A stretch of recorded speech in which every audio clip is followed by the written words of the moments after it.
Hey guys, Mike here, Professional Security Journal, piggybacking off Sean's video in regards to Black Wolf. Gonna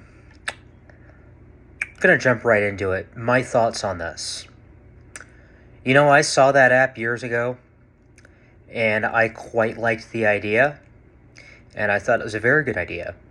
But the immediate question that popped into my head was, how do you, not necessarily enforce, but how do you as an individual, how do you as, say, somebody in the back seat, how do you know if that person has their proper licenses?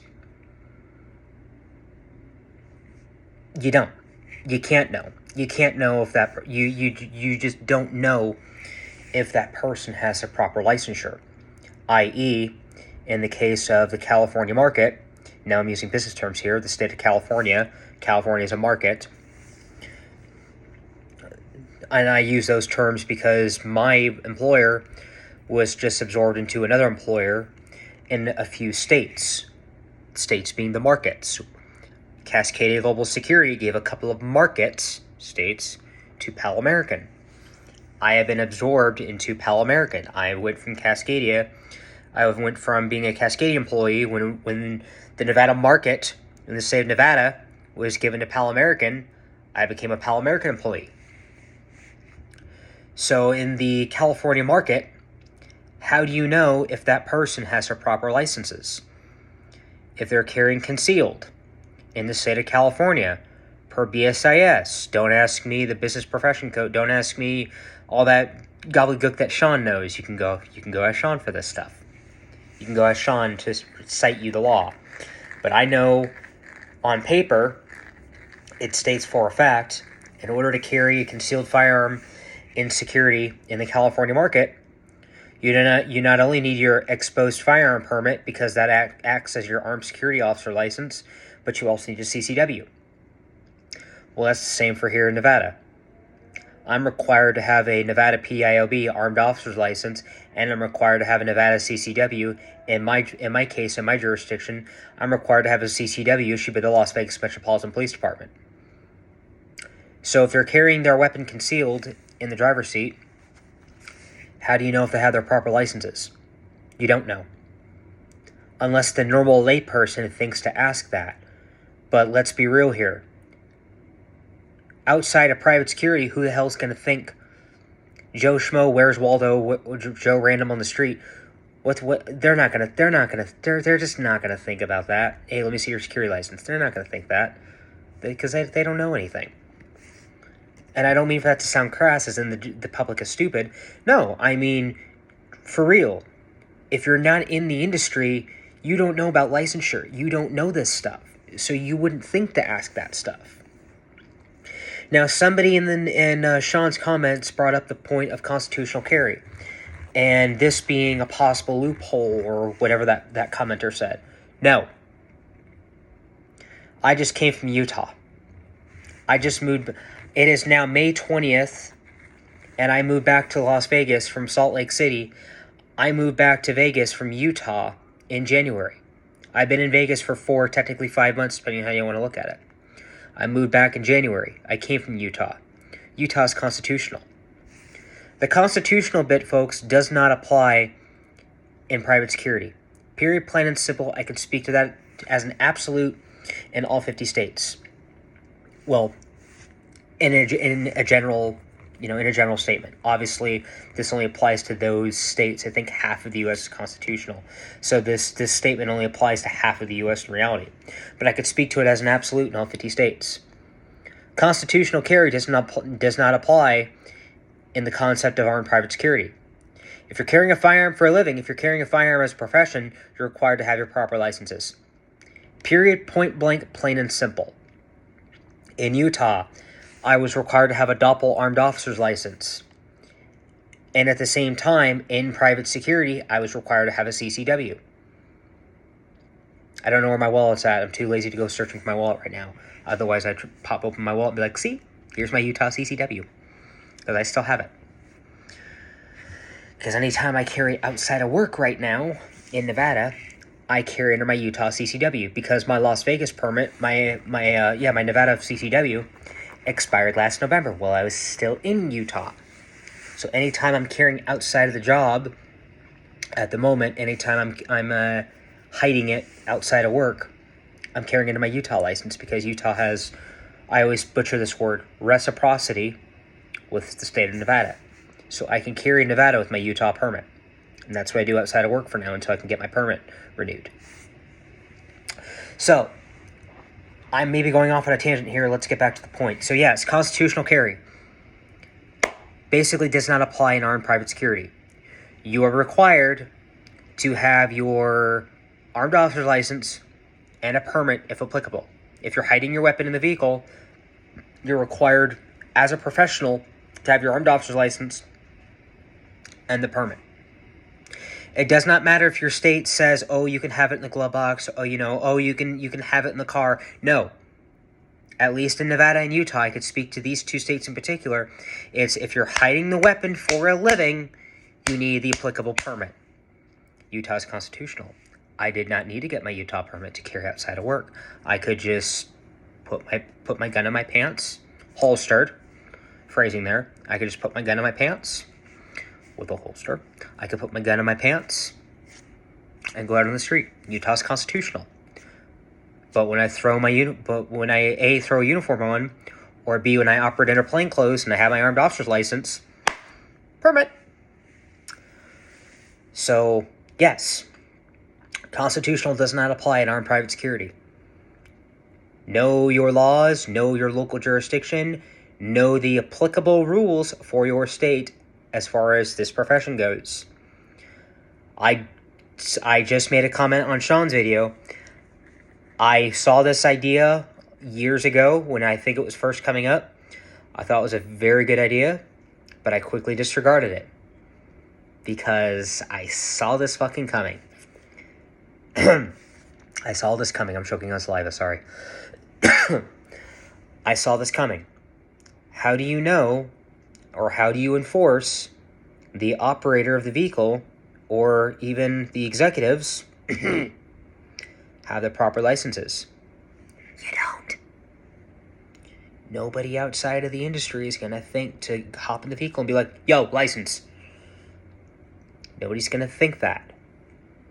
Nobody enforces that. And this is where I can go off on a tangent real fast. This is where I feel state boards are largely worthless, because the things they purport to exist for, regulating the industry in their state and blah, blah, blah, blah, blah, and all that gobbledygook, you don't do it. Nevada's excuse is we have a dozen investigators at most. So those dozen investigators are investigating the entire state of Nevada. They're spread thin. Great. So you can't do what you purport to exist for, because you don't have enough people to actually do the enforcement to look into every little complaint in a timely manner. So say Black Wolf came to Nevada and I said, yo, driver didn't have their licenses with them. That's not going to be investigated for 6 to 8 months, because I've been told, my security director, who I admire very much, I've told you guys in the past, the Cascadia director, who I'm basically loyal to, who I love very much, professionally. He's a good boss, let's put it that way. Phrasing. The Cascadia director told me straight up. He told on himself a while back, because he said to me, yeah, I just told on myself, because otherwise it's going to be like 6 months down the line and I'm going to get caught off guard. I'll be like, the fuck? What was that? I don't remember that. So, yeah. Nevada's backlog is 6 to 8 months for an investigator to actually pull the file and start on your complaint, your statement. So, state boards don't really hold states accountable because they don't have enough staff. So, going back to Black Wolf here. How do you know if the driver or even the company executives have the proper licenses? You don't. Because these folks are operating as armed Ubers. So again, Joe Rando, where's Waldo on the street, hops into the vehicle. They're not going to ask for the security licenses. They don't even know you need a license. Unless they have a friend or whatever, but still, in general terms, the layperson's not going to hop into a car and be like, let me see your shit. No. So I disregarded this idea years ago because I saw how this was going to go. And look how it ended. The guy got his stuff pulled, and now apparently he decided to move. Apparently he decided to hop to the California market. Well, buddy, I hope you are going to get, as the company executive, I hope you're going to get your PPO and whatever other licenses you need. And for the love of God, get your exposed firearm permit. And if you want your drivers concealed, you need to get them their... Ooh, Sean, I asked Sean this question on Instagram a while ago. Actually, a few days ago. I shouldn't say a while ago. This is going to be interesting if they want to hide their weapon. Because Sean told me only certain counties accept other counties. So, ooh, if these guys are going to hide their weapons, they're going to be in illegal, like, not in legal trouble, but like illegal mindfuck. You're going to have to find out, okay, I live in X County. X County issued me my permit. Where can this permit, who, what county, what city accepts this permit? Because California's a mindfuck. It's not like me here in Nevada to where my permit was issued by LVMPD. I can go up to Reno with my permit. I can carry any goddamn where in the state of Nevada. Nah, don't work that way in Cali. Cali, it's county by county. Sometimes I've heard even city by city. Yeah, they don't have California state permits. It's a county permit. And only certain counties accept other counties. So it's a total legal mindfuck in the state of California. What else is new? So, yeah. Just my tidbits on Black Wolf for y'all. Just wanted to make kind of a little react video to it, to Sean's video, piggyback off Sean. Yeah, so constitutional carry does not apply to armed security. If you're in this profession, know your shit. Know your laws. Know your local jurisdiction. Know your state board's regulations. Know all of that.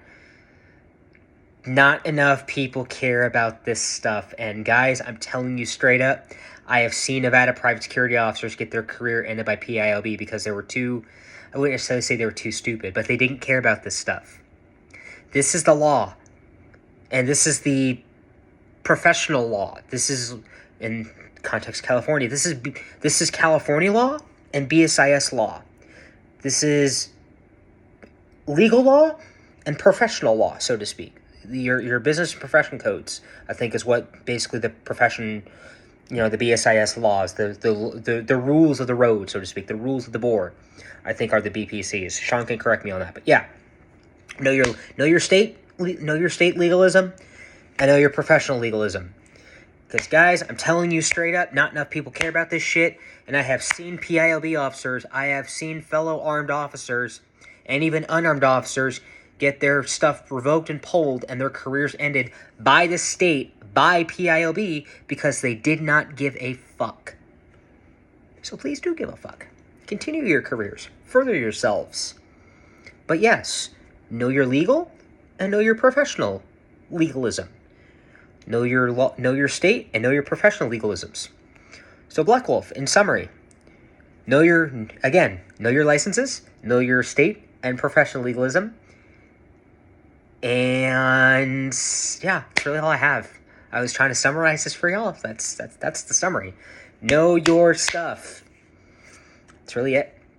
Oh, and the other bullet point was constitutional law doesn't extend to armed private security. I forgot about that part. So yeah, know your state, know your legal and professional legalism, and also be aware constitutional carry, for those of you who are in constitutional states, does not apply if you carry your weapon for a living.